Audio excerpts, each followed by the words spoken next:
ദൈവത്തിൻ്റെ ഏറ്റവും പ്രിയമുള്ളവരെ, അവിടുത്തെ സമാധാനം ഞാൻ ആശംസിക്കുന്നു.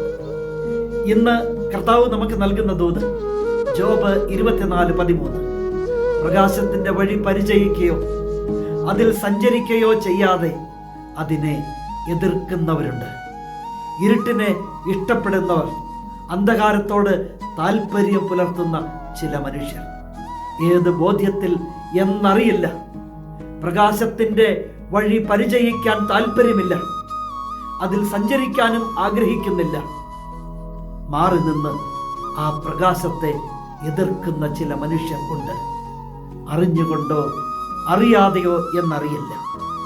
നന്മയെ എതിർക്കുന്നവർ, ആ വഴിയെ നടക്കാൻ ഇഷ്ടപ്പെടാത്തവർ, അങ്ങനെയും ചിലരുണ്ടെന്ന് തിരുവചനം പറഞ്ഞു തരുന്നു. ജീവിതം എവിടേക്കാണ് പോകുന്നതെന്നറിയില്ല. ദൈവം തന്ന ഈ അനുഗ്രഹങ്ങളെ മാനിച്ച് മാത്രമേ മുന്നോട്ട് പോകാവൂ. എങ്കിൽ പ്രകാശത്തിൻ്റെ വഴികളെ എങ്ങനെ എതിർക്കാൻ സാധിക്കും? തിരിച്ചറിവുകൾ ദൈവം നൽകട്ടെ. കരുണാമയനായ ദൈവം നമ്മെ എല്ലാവരെയും സമൃദ്ധിയായി അനുഗ്രഹിക്കും.